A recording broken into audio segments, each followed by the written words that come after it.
네, 오늘 성경 말씀 보시겠습니다. 이사야서 17장 1절에서 6절까지 말씀입니다. 다메섹에 관한 경고라. 보라, 다메섹이 장차 성읍을 이루지 못하고 무너진 무더기가 될 것이라. 아로엘의 성읍들이 버림을 당하리니 양무리를 치는 곳이 되어 양이 눕되 놀라게 할 자가 없을 것이며, 에브라임의 요새와 다메섹 나라와 아람의 남은 자가 멸절하여 이스라엘 자손의 영광같이 되리라. 만군의 여호와의 말씀이니라. 그날에 야곱의 영광이 쇠하고 그의 살진 몸이 파리하리니, 마치 추수하는 자가 곡식을 거두어 가지고 그의 손으로 이삭을 벤 것 같고 르바인 골짜기에서 이삭을 주운 것 같으리라. 그러나 그 안에 주울 것이 나무리니, 감람나무를 흔들 때에 가장 높은 가지 꼭대기에 과일 두세 개가 남음 같겠고, 무성한 나무의 가장 먼 가지에 네 다섯 개가 남음 같으리라. 이스라엘의 하나님 여호와의 말씀이니라. 아멘. 네, 오늘 다메섹에 관한 경고, 다메섹에 관한 경고 이런 제목으로 하나님 말씀 증거하겠습니다.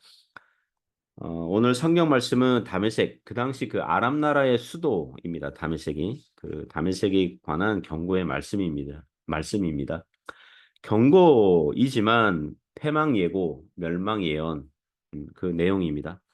다메섹에 관한 구절은 1절부터 3절까지 나오고요. 또 4절부터 11절, 오늘은 우리 6절까지만 보지만 11절까지는 북왕국 이스라엘에 대한 경고의 말씀이기 때문에 더 정확하게는 다메섹 북이스라엘 동맹국에 관한 경고의 말씀이라고 보면 되겠습니다. 몇 가지 교훈으로 은혜를 나누고자 합니다. 첫 번째 교훈은요, 교회를 대적하는 세상 나라는 망하게 되어 있다는 것입니다. 교회를 대적하는 세상 나라는 망하게 되어 있다는 것입니다. 1절에서 3절 내용이 교훈합니다. 1절에 보면 다메섹에 관한 경고라. 다메섹은 그 당시 아람 나라의 수도입니다. 나중에 BC 732년경에 아람 나라가 패망하게 되고, 그 지역이 신약 복음서에 오면 수리아라는 이름으로 불리어지고, 오늘날 시리아라는 나라가 이 지역에 있습니다. 다메섹이 시리아에 있죠. 영어로는 다마스커스라고 하죠. 그리고 다메섹에 관한 에피소드, 성경에 나와 있는 유명한 사건이 사도행전 9장에서 사울이라는 청년이 부활의 예수님을 만나고 다메섹으로 가다가 이제 예수님 만나고 회심하고 사도로 부르심을 받는 사건이 나옵니다. 보라, 다메섹이 장차 성읍을 이루지 못하고 무너진 무더기가 될 것이라. 다메섹은 고대부터 상업 교육지였다고 합니다. 메소포타미아, 아라비아, 그리고 애굽으로 왕래하는 활발한 상업의 요충지였다고 합니다. 그러나 그 BC 732년경에 아수르의 디글랏 빌레셀 왕에게 망하게 됩니다. 2절을 보면 아루엘의 성읍들이 버림을 당하리니 양무리를 치는 곳이 되어 양이 눕되 놀라게 할 자가 없을 것이며, 여기 아루엘은 구약 성경에서 몇 군데 나오거든요.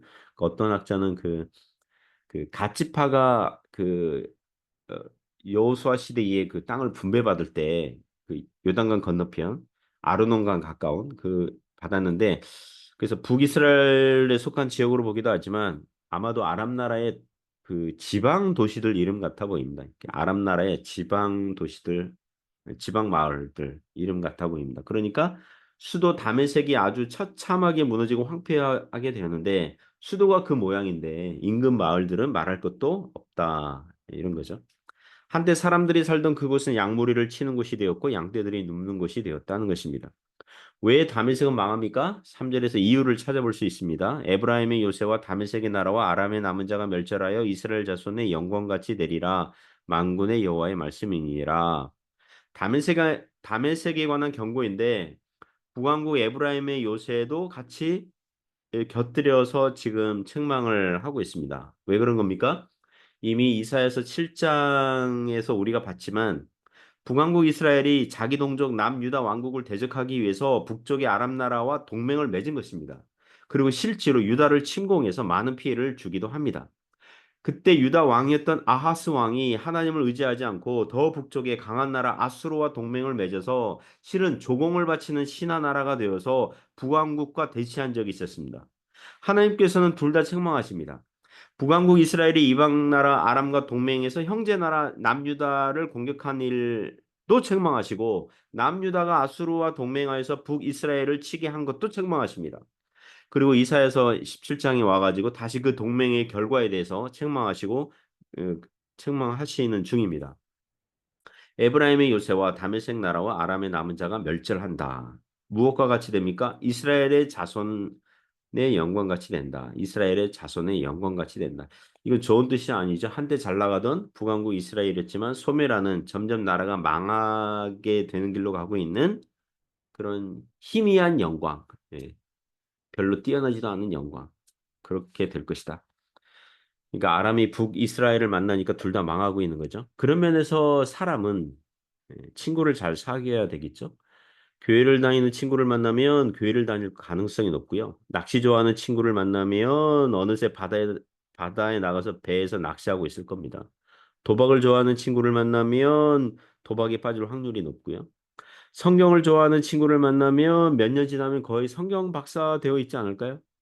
사람들 중에는 친구로 두면 좋은 사람이 있고요. 아예 사귀지 않으면 좋을, 예, 친구로 두면 안 되는 그런 사람들이 있는 것입니다. 북이스라엘은 구약교회인데 아람 나라와 사귀니까 같은 구약교회인 남유다 왕국을 공격했습니다. 북이스라엘은 교회로 출발했는데 어느새 세상 나라처럼 그렇게 엇비슷하게 되어버리고 말았습니다. 북이스라엘은 양인 줄 알았더니 머리에 뿔이 나고 막 염소로 변해가고 있는 것과 같은 거죠. 아람 나라는 구약교회 유다 왕국을 쳤으니 세상 나라가 교회를 치면 하나님께서 가만 계시지 않죠. 물론 구약교회가 범죄하니까 징계의 도구로 세상 나라가 사용받을 수는 있어요. 아수르도 그렇고 바벨론도 그렇고 하나님의 도구가 되었습니다. 유다 나라를 책망하기 위한 하나님의 도구로 사용받은 적이 있어요. 그렇다고 그래가지고 다메섹이나 아수르나 바벨론이 하나님을 믿지 않고 교만하게 행하는 것을 용서받을 수는 없습니다. 교회는 징계를 받을 수 있어요. 교회는 징계를 받고 회개하여 돌아오면 돼요. 그러나 단지 징계의 도구로 사용받은 세상 나라는 용도 폐기당하는 것입니다. 그 용도가 다하면 버림을 당하게 되는 거예요. 교회로 와서 교회의 회원이 돼야 되지 교회를 대적하면 그 세상 나라는 망하게 되어 있다는 것입니다. 두 번째 교훈은 타락한 교회라도 구원받는 남은 자들이 있다는 것입니다. 타락한 교회라도 구원받는 남은 자들이 있다는 것입니다. 4절부터 6절 내용이 교훈합니다. 4절부터 11절까지가 북왕국 이스라엘에 대한 경고의 말씀인데요. 그리고 나중에 12절부터 14절은 아수르에 대한 경고의 말씀이 나올 거예요. 그 편집 이 구조, 이 위치를 잘 보시면 북왕국 이스라엘은 부끄러운 줄 알아야 됩니다. 이사야 선지서 안에서 이방 나라들에 대해서 경고와 패망을 예언하고 있는데 북왕국 이스라엘이 끼어 있어요. 아람 나라와 아수르 나라 사이에 끼어 있어요. 지금 책망을 받는 그 대상 중에. 그 부끄러운 줄 알아야 돼요. 북이스라엘은 이사야 시대가 되어서는 이게 교회인지 세상 나라인지 헷갈리는 지경까지 됐다는 것입니다. 4절 5절 보시면 그날의 야곱의 영광이 쇠하고 그의 살진 몸이 파리하리니 마치 추수하는 자가 곡식을 거두어 가지고 그의 손으로 이삭을 벤 것 같고 르바인 골짜기에서 이삭을 주운 것 같으리라. 4절 보니까 북이스라엘을 살찐 몸이었는데 살찐 몸이었는데 아주 마른 몸이 되었다 이렇게 비유해요. 오늘날 살찐 사람이 다이어트 잘해가지고 날씬한 몸이 되면 좋겠지만 그 정도가 아니라 극단적으로 뼈밖에 안 남은 아주 그냥 말라 비틀어진 뭐 그런 사람이 되었다. 그런 거죠. 선지서를 보면 종종 교만과 부패함을 살찐 몸에 비유하곤 합니다. 예레미야서 5장 28절 보면 살찌고 윤택한 자들 이렇게 묘사를 해요. 아모스 4장 1절에는 그 당시 북왕국 이스라엘의 귀족 부인들의 사치한 삶에 대해서 책망하면서 바산의 암소들아, 바산의 암소들아.